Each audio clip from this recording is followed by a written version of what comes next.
우리 에스겔서 보도록 하겠습니다. 에스겔서 8장 5절에서 13절까지의 말씀입니다. 구약 성경 1159면에 나와 있습니다.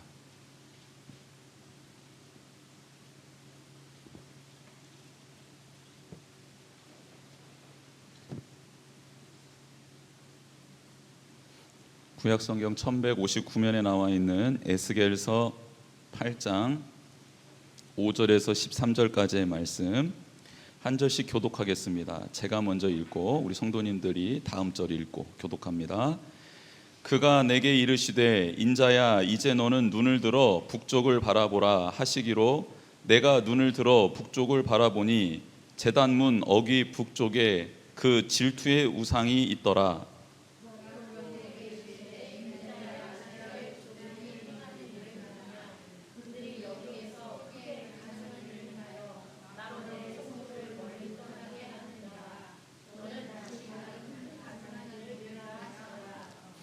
그가 나를 이끌고 뜰 문에 이르시기로 내가 본즉 담에 구멍이 있더라.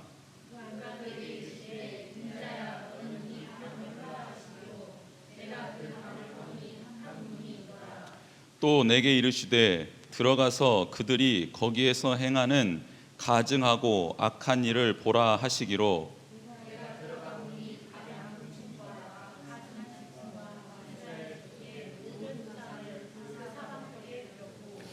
이스라엘 족속의 장로 중 70명이 그 앞에 섰으며 사반의 아들 야사냐도 그 가운데에 섰고 각기 손에 향로를 들었는데 향연이 구름같이 오르더라.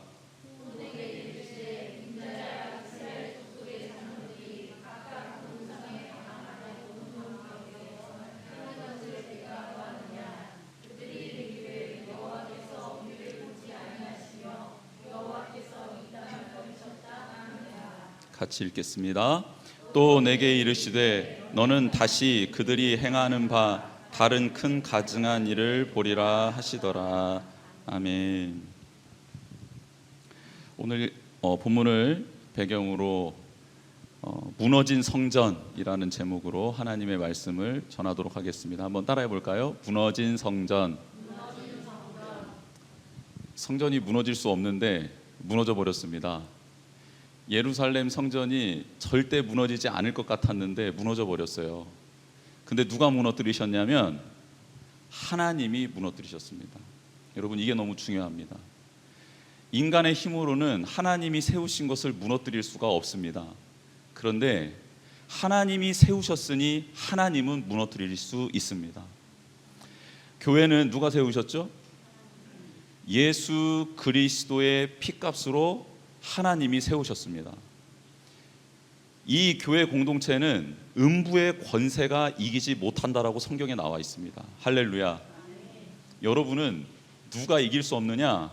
음부의 권세, 악한 마귀가 절대 여러분을 넘어뜨리거나 쓰러뜨릴 수 없습니다. 이 믿으시길 축복합니다.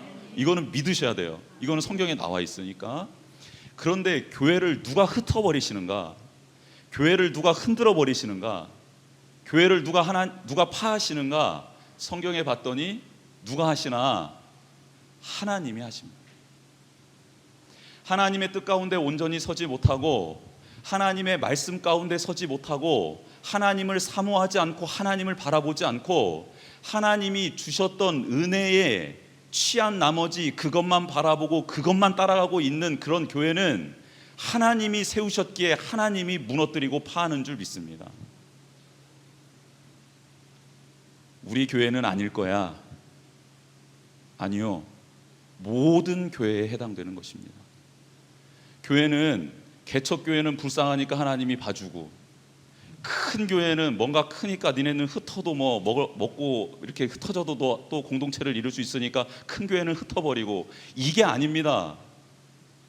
큰 교회들에도 하나님의 뜻 가운데 온전히 서서 하나님의 거룩한 사명을 감당하고 있으면 하나님께서는 그들에게 영적인 복을, 물적인 복을, 정서적인 인적인 복을 부어주실 줄 믿습니다.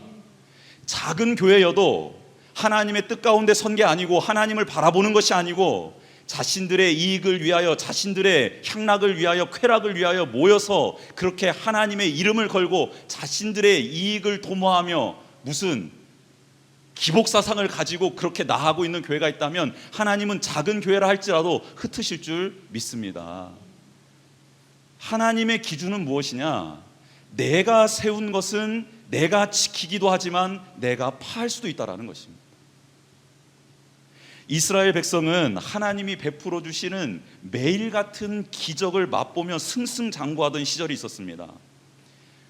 광야로 나아갔습니다.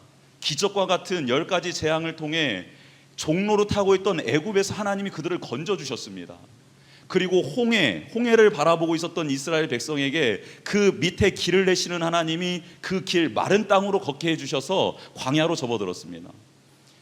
광야에서 딱 굶어 죽기 좋고 갈증 나서 물이 없어서 죽을 뻔한 그 이스라엘 백성들을 먹여주시고 또 물을 마시게 해주시면서 그들을 살려주셨습니다. 몇 년 동안? 40년 동안을 살려주셨습니다.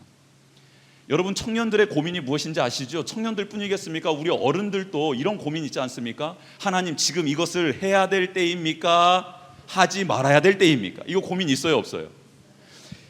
먹어야 될 때입니까? 먹지 말아야 될 때입니까? 부터 시작해서 일어나야 될 때입니까? 더 자야 될 때입니까? 에서부터 이 직장에 이력서를 내야 됩니까? 말아야 됩니까? 유학을 가야 됩니까? 말아야 됩니까? 이 직장을 당장 때려쳐야 됩니까? 계속 다녀야 합니까? 결혼을 해야 됩니까? 말아야 됩니까? 이 남자입니까? 저 여자입니까? 서야 될 때입니까? 가야 될 때입니까? 여러분, 이게 인생의 가장 큰 숙제 아닙니까? 이스라엘 백성은요, 이 고민이 없었다. 놀라운 사실은 하나님께서 이스라엘 백성에게 기둥 2가지를 선물로 주셨다라는 거예요. 낮에는 너무 더우니까 구름 기둥을 선물로 주셨고요. 밤은 너무 추우니까 불 기둥을 선물로 주셨는데 그냥 따뜻해라, 그늘져라 이런 용도로 주신 구름이 아닙니다. 그 기둥은 무엇을 상징했냐면 하나님의 임재를 상징했습니다. 하나님의 임재는 무엇이냐면 그 구름이 성막에서 떠오르면 움직이라는 거였고요. 그 성막에 구름이 내려오면 멈춰서라는 거예요. 야, 여러분 기도하십시오. 하나님, 지금부터 제 앞에 구름 기둥과 불 기둥이 내려오면 멈추고 올라가면 제가 할 수 있는 무슨 이렇게 기적을 좀 베풀어 주십시오. 지금은 그럴 필요가 없죠. 왜 그런지 아시죠? 그때는 뭐가 없었고 하나님의 계시의 말씀이 없었고 지금 뭐가 있고 말씀이 있고, 그래서 아침에 묵상하는 말씀 혹은 저녁에 하루를 마감하며 닫는 그 말씀이 구름 기둥이고 불 기둥인 줄 믿습니다. 그러니까 말씀을 안 보는 사람은 지금도 이런 기도를 하는 거, 헛된 기도를 하고 있는 거예요. 구름 기둥을 보여 주시옵소서. 그럼 하나님이 이렇게 말씀하죠. 이미 줬다. 어디 있습니까? 안 보이는데요. 밑을 보아라. 그러면 먼지 쌓인 성경책이 보이잖아요. 먼지 쌓인 성경책이. 아무튼 그 고민하고 있었던 내용, 인생의 가장 큰 고민인 가고 서는 문제를 하나님이 직접 해결해 주시는 거룩한 백성이 되었습니다.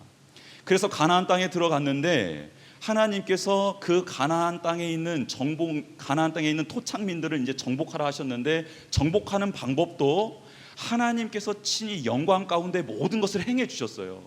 할렐루야. 승승장구하는 겁니다. 그래서 가나안 땅도요 다 점령을 해버렸습니다.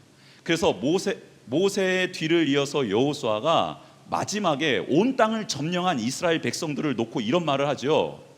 너희들 우리와 함께 하셨던 이 하나님을 끝까지 믿고 갈 거냐, 아니면 이 땅에 있는 우상을 섬길 거냐, 이렇게 질문을 합니다. 백성들이 뭐라고 할게요? 아무 말도 안 하고 있었습니다.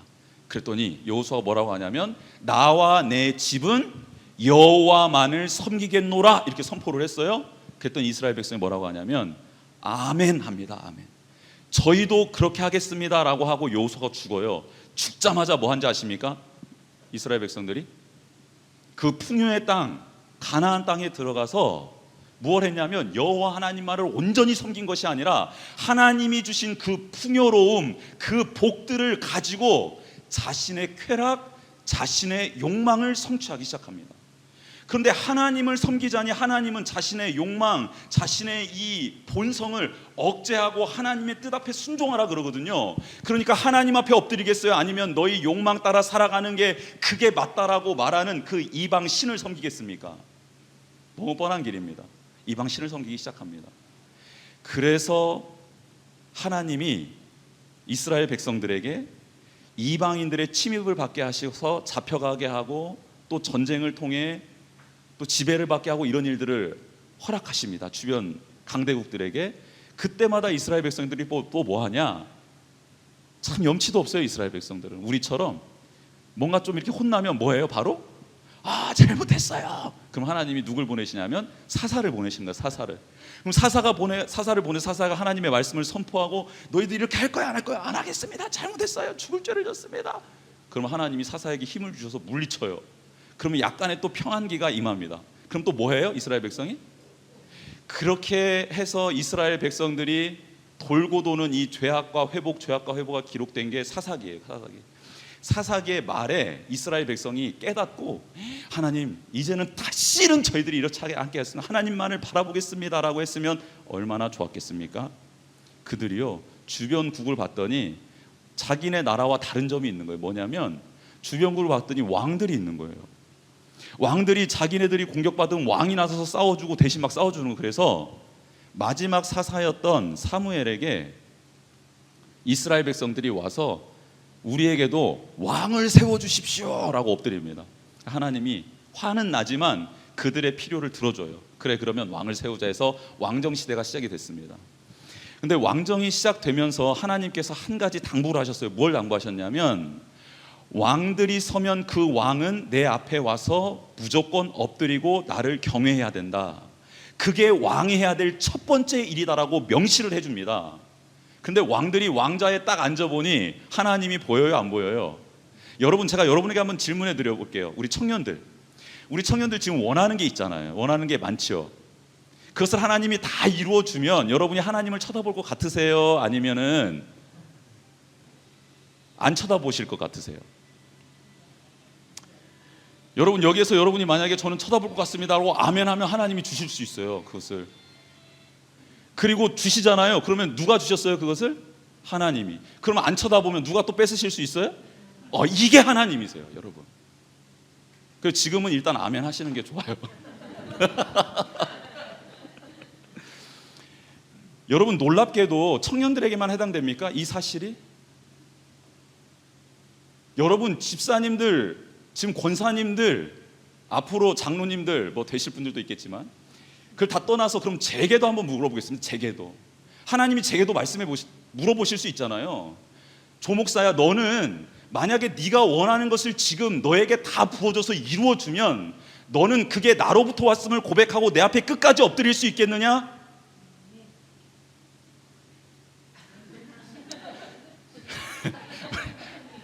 제 대신 아멘 해주시는 분 참 감사합니다.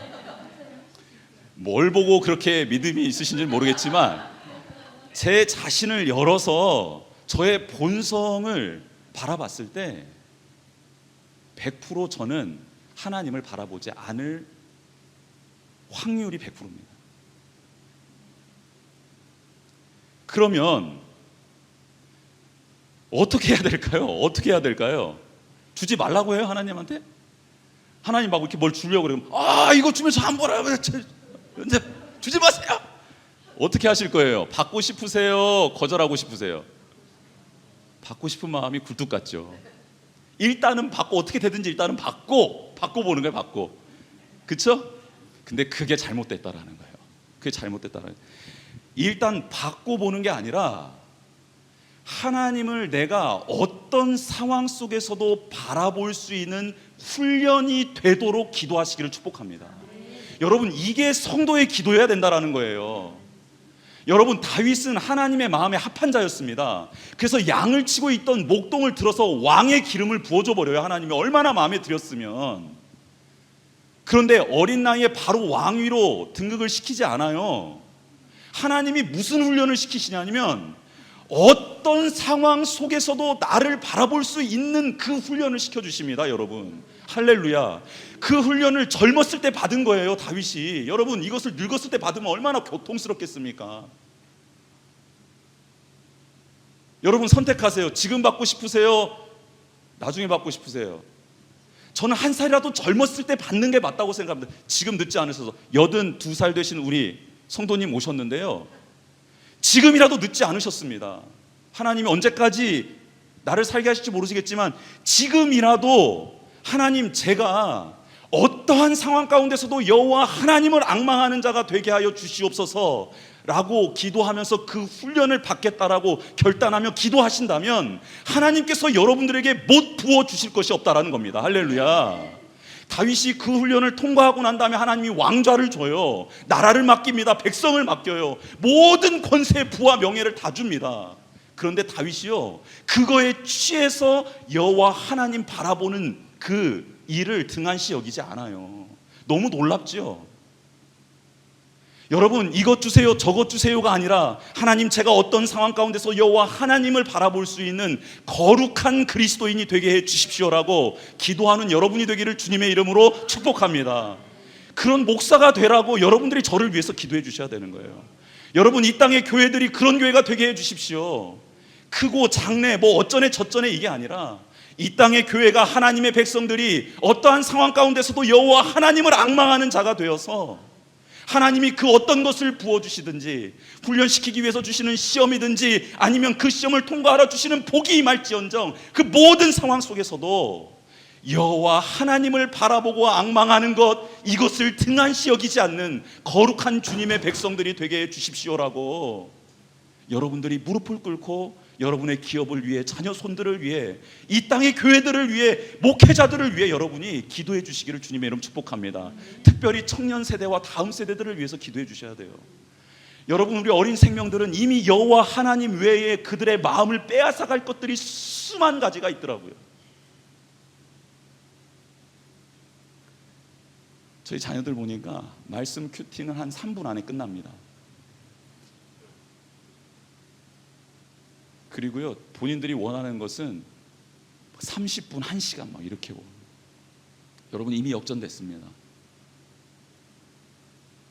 그러면 어린이들만 그럴까요?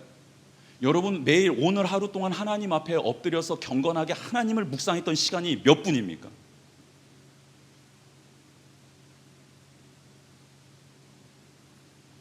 저한테 물어봐도 저도 고개를 못 드는데 우리 성도님들 고개를 빳빳이 들고 있는 거 보니까 한 2시간씩 3시간씩을 하신 것 같습니다.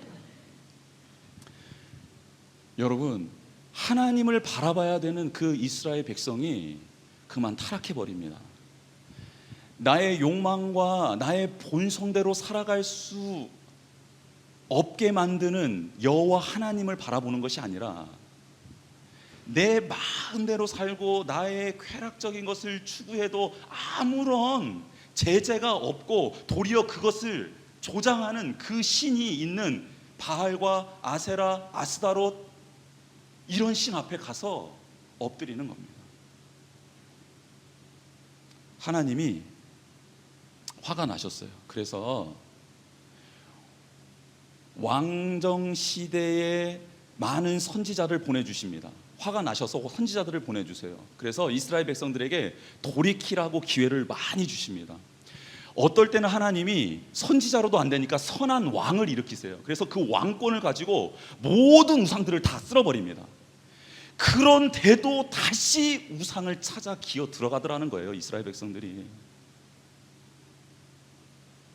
여러분, 우리 믿음의 1세대, 2세대 때 얼마나 훌륭한 목사님들이 있습니까? 부흥사들이 있습니까? 그분들이 우리를 얼마나 많이 각성시켜 주셨어요? 회개하게 해주셨어요? 얼마나 많은 선교사들을 파송시켰고 하나님의 마음으로 얼마나 열방에 나가서 선교적 사명을 감당했습니까? 그런데 지금은 어떻습니까? 지금은 그 향수에 취해 있는 거 아니에요? 2년 전에 나는 선교했었는데, 몇 년 전에 나 그 회개에 뜨거운 눈물을 흘렸는데, 아니 그것 말고요, 지금 내가 하나님의 말씀 따라 나의 가슴을 치며 내가 나의 영혼을 울리고 나를 애통케 하는 그 말씀이 나를 찌르고 있느냐? 아니면 하나님이 보여주시는 어떤 장면을 보고 그것이 나의 사명의 자리인 줄 알고 깨달아 그 사명의 자리를 놓고 기도하고 몸부림치는 10년 전, 20년 전, 40년 전, 50년 전에 있었던 그 일이 지금도 생생하게 내 안에서 일어나고 있느냐? 지금 성령님께서는 우리에게 그것을 묻고 있는 거예요. 우상 숭배를 하고 있었던 이스라엘 백성들은 이미 과거에 취해 있었습니다. 어떤 과거냐면 하나님은 우리를 멸하시는 분이 아니야. 하나님은 결단코 이 예루살렘 성을 파괴할 뿐이 아니야. 그런데 그 당시에 예루살렘 성에 거짓 선지자들이 있었습니다. 거짓 선지자들이 뭐라고 외쳤냐면 이렇게 외쳤습니다. 평안이 있을지어다, 평안할지어다. 이 예루살렘 성은 하나님의 성이니라 결단코 무너지지 않는다. 하나님이 지키고 계신다. 평안할지어다, 평안할지어다. 여러분 외치고 있었습니다. 거짓 선지자들이. 그리고 진짜 선지자들은 아니다, 망한다, 돌이켜야 된다, 회개해야 된다, 망한다, 하나님께서 곧 심판하신다, 망한다, 그러니 돌이켜야 된다 외치고 있었습니다. 여러분, 진리를 외치고 있는 사람들은 잡아다가 돌로 쳐서요 감옥에 집어넣고요, 거짓 선지자들 평안하다, 잘 될 것이다, 이렇게 살아도 괜찮습니다 외치는 선지자들은 추앙하며 그들 밑에 줄을 서고 그들에게 고기를 대고 있었다라는 겁니다. 여러분, 지금 한국교회는, 지금 우리 그리스도인들은 어디 앞에 줄을 서서 누구에게 먹을 것을 주고 있습니까? 지금 성경은 우리에게 말씀하고 있는 거예요. 하나님은 지금 그 모든 장면을 보시며 딱 한마디로 요약하십니다. 가증스럽다. 가증스럽구나, 역겹구나.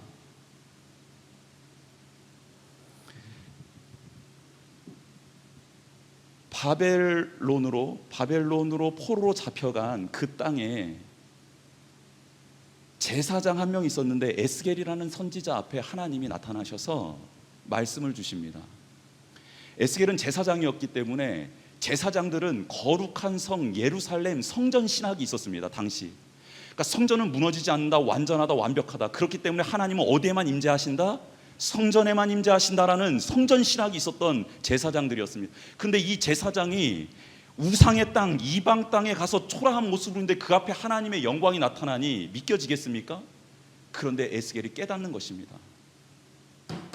그렇구나, 성전은 예루살렘에 있는 성전이 아니라 하나님의 말씀이 있고 하나님의 영이 임하고 하나님의 감동을 따라 살아가고 있는 내가 있는 이곳, 나와 함께하고 있는 무리인이 공동체, 지금으로 말로 하면 예수 그리스도를 영접한 사람인 예수 그리스도를 구주로 고백한 사람들이 모여있는 교회, 그곳이 어디든 그곳이 거룩한 성전이구나라는 것을 깨닫게 됩니다. 여러분, 놀라운 것은 시편 114편 2절에 이런 말씀이 있습니다. 시편 114편 2절에 이런 말씀이 있어요. 유다는 여호와의 성소가 되고 이스라엘은 그의 영토가 되었도다라는 말씀이 있습니다. 성소가 예루살렘의 성전이 성소가 아니라 유다가 여호와의 성소가 되겠고 이스라엘이라는 이 공동체가 나의 영토, 내가 다스리는 땅이 되겠다라고 성경에서 말씀하고 있습니다. 이 말씀을 신약에 와서 사도 바울은 고린도전서 3장 16절에서 이렇게 외치고 있습니다. 너희는 너희가 하나님의 성전인 것과 하나님의 성령이 너희 안에 계시는 것을 알지 못하느냐. 누구든지 하나님의 성전을 더럽히면 하나님이 그 사람을 멸하시리라. 하나님의 성전은 거룩하니 너희도 그러하니라. 할렐루야. 여러분, 에스겔이 깨달은 겁니다. 성전이라는 이 개념이 어느 한 곳에 있는 그 거룩하게 지어놓은 건물이 아니라 예수 그리스도를 고백하는 사람, 예수 그리스도가 주인된 공동체가 성전이구나. 할렐루야. 생명의 길 복민교회가 건물이 없어요. 그쵸? 그래서 뭐 어쩌겠다라는 거예요. 그래서, 그쵸? 뭐 없으면 없는 대로 사는 거, 그쵸? 있었으면 좋겠고.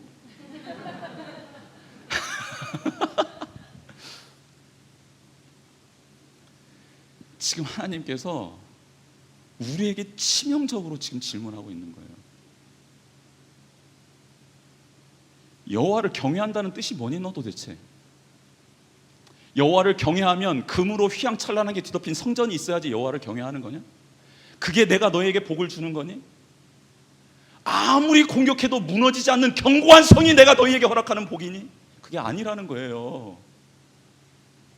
하나님이 우리에게 주시는 복은 내 안에 성령님이 계시고 내 안에 성령님의 뜨거운 감동으로 하나님의 말씀이 살아 역사하고 있으며, 나의 삶의 자리자리에서 무슨 결정을 내리거나 무슨 판단을 할 때 나의 생각이 떠오르는 것이 아니라, 나의 감정이 앞서는 게 아니라, 세상의 소리가 그 결정을 내리는 근거가 되는 것이 아니라 여호와 하나님의 말씀이 근거가 되고 내 안에 은혜를 베풀어 주신 십자가의 능력이 근거가 되는, 그게 바로 내가 너에게 주는 복이라는 겁니다. 그래서 하나님이요, 예루살렘 성전을 무너뜨려 버리는 거예요. 솔로몬이 지었을 때 하나님이 이 성전을 향하여 회개하고 돌이키는 자마다 그 기도를 들어주시고 그를 용서해 주십시오 말했던, 그래서 하나님이 인정하고 솔로몬에게 거룩한 명예를 안겨주었던 그 성전, 여러분, 여러분의 손으로 만들었던 만들기 자그마한 수수깡으로 만든 그것도 여러분 스스로 한번 무너뜨리려고 해보세요. 아까워요, 안 아까워요? 제가 그 수수깡 때문에 제 동생이랑 한바탕에 어렸을 때 살인이 날 뻔했잖아요. 제가 만들어놓은 숙제로 만들었던 수수깡을 얘가 장난치다가 뒷걸음질하다 무너뜨린 거예요. 여러분, 그때 살인의 충동이 이런 거구나. 누군가를 죽이고 싶다라는 마음. 여러분, 수수깡으로 만들었던 그 작품 제가 만들기 되게 못하거든요. 거의 F학점 맞게끔 만들어놨는데 그걸 부시는데도 화가 나더라고요. 여러분, 그 예루살렘 성전의 재료가 어떻게 준비되는지 아시잖아요. 다윗 왕이 하나님 아버지 앞에 눈물로 기도했는데 하나님께서 그거 아니야, 멈춰 스탑했을 때 하나님 앞에, 하나님 짓는 건 멈추겠지만 재료 준비하는 건 되죠 하면서 기쁨으로, 감사함으로, 영광으로 준비한 그 재료. 여러분, 하나님 보시기에 다윗이 준비한 재료는요, 정말 눈물로 받을 수밖에 없는 너무나도 아름다운 것들이었습니다. 그리고 솔로몬 왕이 그 재료를 가지고 아름답게 성전을 지은 거예요. 여호와의 영이 임할 수 있는, 하나님께 제사 드릴 수 있는, 예배 드릴 수 있는 거룩한 성전 말입니다. 하나님이 이스라엘 백성을 살리기 위해서 무슨 결정을 내리시냐? 예루살렘 성을 뭉개버리는 겁니다. 돌 위에 돌 하나도 남지 않게 하시는 거예요. 여러분, 이 마음이 느껴지세요?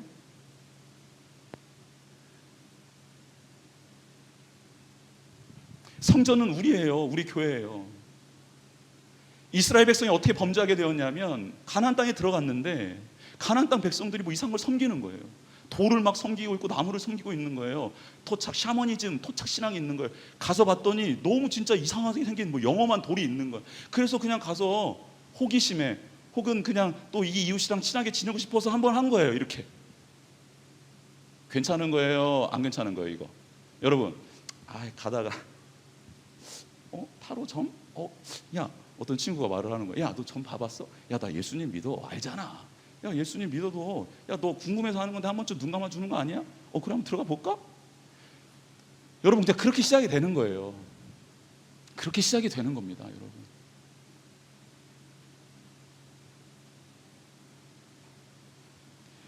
그렇게 시작이 됐어요, 이스라엘 백성도. 그래서 가서 산속에서 숨어서 몰래 그냥 제단에 친구랑 같이, 옆집 사는 가나안 친구랑 같이 가서 그냥 같이 한 거예요. 숨어서. 오늘 장로들이 성전에 대놓고 악한 짓을 안 하잖아요. 못 하잖아요.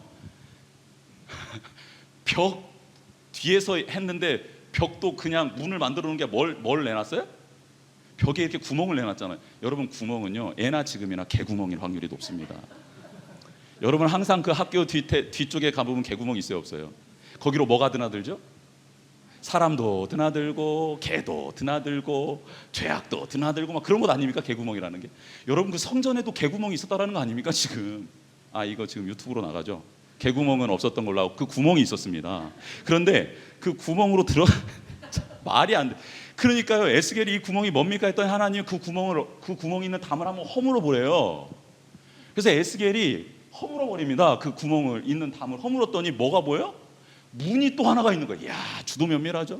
근데 왜 문을 만들어놨나? 성경 뒷절을 보니까 어둡게 하기 위함이에요. 밝은 데서는 못하는 거야. 이게 양심이 있으니까 밝은 데서는 못하는 거예요. 성전 아닌데 이것도 또 좀 찔리는 거가 있는 거야. 그런데도 불구하고 하게 되는 거예요, 그 일을. 그래서 뭔가 하고 문 열고 들어가 봐라 했더니 들어갔더니, 여러분, 놀랍게도 70명의 장로라고 나와 있잖아요. 여러분, 이 70명의 장로는 어떤 장로들인지 알아요? 상징적인 의미가 뭔지 아십니까?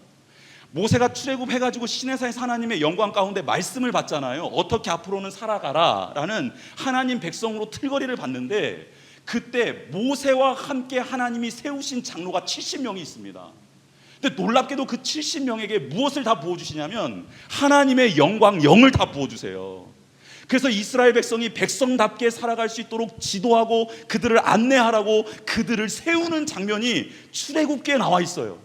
근데 오늘 에스겔서에도 70인 장로가 동일하게 나온다라는 거예요. 근데 그 장로들이 뭐 하고 있나? 어두컴컴하게 한 방에다가 사방에다가 우상들을 다 그려놓고 뭐 하고 있어요? 예배하고 있어요.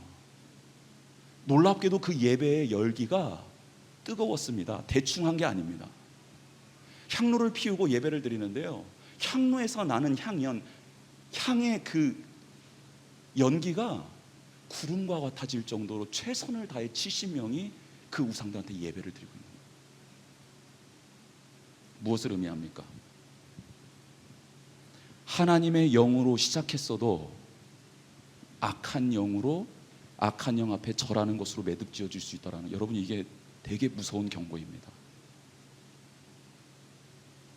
하나님을 사랑하는 마음으로 선한 의도로 시작했어도 매일매일 나에게 들어오는 사소한 이 죄악들을 컨트롤하지 못하고 이것을 예수 그리스도의 이름으로 물리치지 못하고 한 걸음, 두 걸음, 세 걸음 내어주기 시작하면 어느새 내 안에 도덕적인 방도 사라져버리고요, 윤리적인 방도 사라져버리고요, 규례적인, 규칙적인 하나님의 말씀을 따라가야 되는 그 선한 규칙들을 지켜야 되는 그것들이 다 사라져버립니다. 그리고 더 무서운 건 뭔지 아십니까? 내 안에 예수 그리스도가 들어와야 될 그 성소마저도 회파되어서 그 안에서 가증한 것들을 세워놓고 예배하는 내가 될 수 있다는 거예요.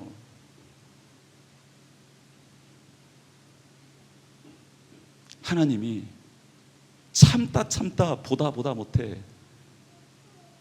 이스라엘 백성들에게 하나님의 말씀을 드는 겁니다. 여러분, 하나님의 말씀은 양날의 검과 같죠. 한쪽의 날은 뭡니까? 한쪽의 날은 뭐예요? 하나님의 사랑과 긍휼의 날이죠. 또 한쪽의 날은, 밑에 있는 날은 뭐죠? 공의와 정의의 날, 심판의 날입니다. 근데 그 칼의 이름은 신실의 검이에요. 변함이 없습니다. 이것은 변함이 없는 검이에요. 검자루예요. 근데 하나님께서 내가 너를 붙들겠다, 내가 너를 사랑한다, 내가 너를 끝까지 지키겠다, 이것도 신실한 하나님의 말씀이기에 지금 우리가 이 자리에서 예배를 드리고 있는 줄 믿습니다.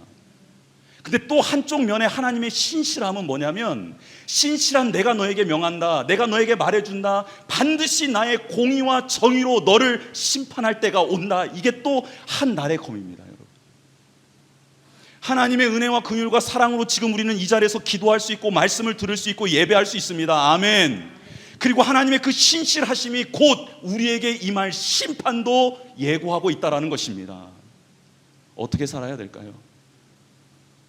여러분, 너무 감사한 건 무엇인 줄 아십니까? 예수 그리스도께서 이렇게 악으로 가득 차버리고 부패로 가득 차버리고 가증한 것들로 가득 차버린 나를 위해서 오셨다라는 거예요. 오셔서 그런 내가 받아야 될 진노 있지 않습니까? 여러분, 하나님이 성전을 무너뜨린다고 했지 않습니까? 성전이 나라고 했잖아요. 하나님이 나를 잡고 뭉개버리고 싶은 거예요. 정말 가증하잖아요, 제가. 그런데 그 사이에 누가 지금 그걸 가로막고 있냐면 예수 그리스도께서 가로막고 계시는 거예요. 내가 조항진을 위해서 피를 흘리겠습니다. 조항진에게 시간을 벌기 위해서, 은혜의 시간을 주기 위해서, 돌이킬 수 있는 시간을 주기 위해서 내가 나의 생명을 내놓겠습니다. 예수님이 하나님 사이에 하나님의 진노의 그 심판의 소나기를 예수 그리스도가 대신 막아주고 계시는 거예요.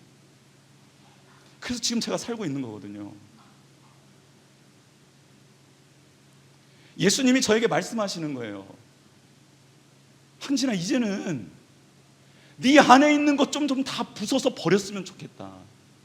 완전히 네 안에 있는 그 모든 것들이 싹 사라졌으면 좋겠다. 깨끗해졌으면 좋겠다. 내가 다시 시작할 수 있게.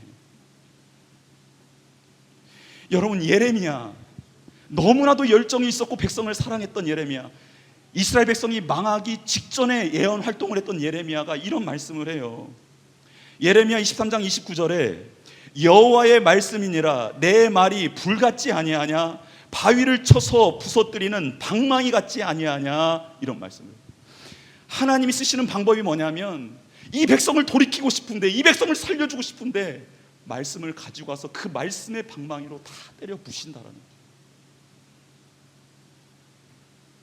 아프죠? 그런데 여러분, 부셔져야 삽니다. 내 안에 지금 쌓여있는 이 모든 것들이 다 부서져 버려야 돼요. 여러분, 근데 이거는요, 하나님이 우리한테 주신 거잖아요. 너무 하나님이 나를 사랑하시잖아요. 사랑하는데 사랑하는 자를 때리는 자의 마음이 어떻겠습니까? 웃으면서 때리는 게 아니에요. 여러분, 예루살렘 성을 파괴하는 하나님의 모습을 상상해 보세요. 자기의 성전의 기물들이 다 파괴되고 당신의 백성들을 용서해줬던 그 제단이 무너져 버리고, 여러분, 이것을 하나님이 바라보시면서 웃고 계시겠습니까? 피눈물을 흘리시죠. 피눈물을. 그런데 어떻게 합니까? 살려줘야 되는데, 이스라엘 백성을 어떻게 합니까? 나를 살려주셔야 되는데 말씀의 방망이가 들어와서 나를 부수는 거예요.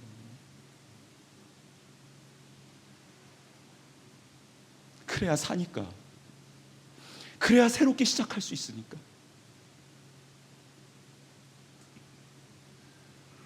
여러분, 우리 안에 죄악이 얼마나 관영합니까? 아니, 내 안에 얼마나 죄악이 관영합니까? 여러분, 그런 내가 가장으로 있는 우리 가정은 어떻겠습니까? 그런 제가 섬기고 있는 이 교회는 어떻겠습니까?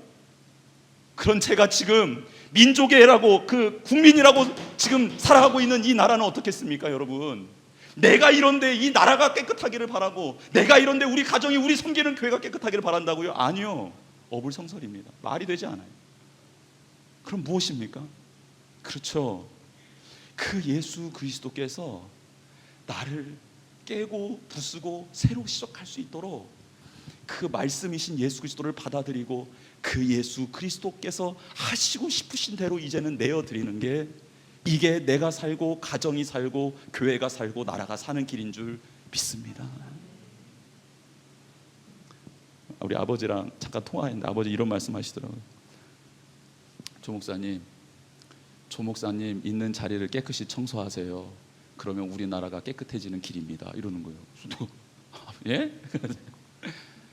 나는 전주에 있는, 아무튼 어디 한 동인데 그 동을 나는 열심히 지금 청소하고 있는데, 이 청소하는 게 그냥 하는 게 아니고 나는 우리나라의 한 부분을 깨끗이 청소하고 있는 거다라는 자부심을 가지고 청소를 하고 계신다는 거예요.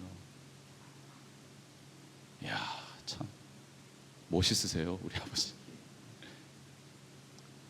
여러분, 우리나라 깨끗해지기를 원하세요? 여러분이 있는 자리를 깨끗하게 하시면 됩니다. 그런 사람들이 늘어나면 되는 거예요. 그런 내가 되면 되는 거고요. 그런 나와 함께 하고 있는 사람이 그런 사람이 되면 되는 거예요, 여러분.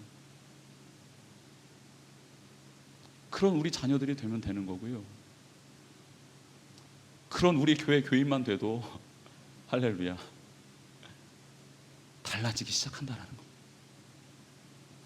누구를 손가락질하고 있을 때가 아니라 성전인 내가 거룩해지기 위해서 말씀이신 예수님을 모셔드리고 내 안이 청소되고, 내가 가장으로 있는 가정이, 내가 어머니로 섬기고 있는, 아내로 섬기고 있는 그 가정이 그렇게 되고, 내가 섬기고 있는 교회가 그렇게 되고, 내가 섬기고 있는, 다니고 있는 직장이 그렇게 된다면,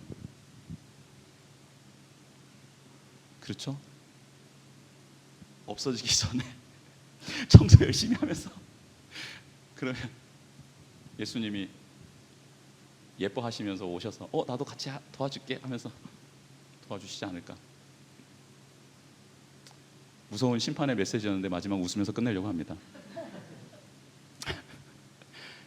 여러분, 하나님이 여러분을 너무너무 사랑하십니다. 그래서 말씀을 주셨습니다. 가증한 길로 걸어가지 마시고 거룩하고 정결한 길에 서는 저와 여기에 모인 우리 귀한 성도님들 되시기를 주님의 이름으로 축복합니다. 우리 같이 찬양하면서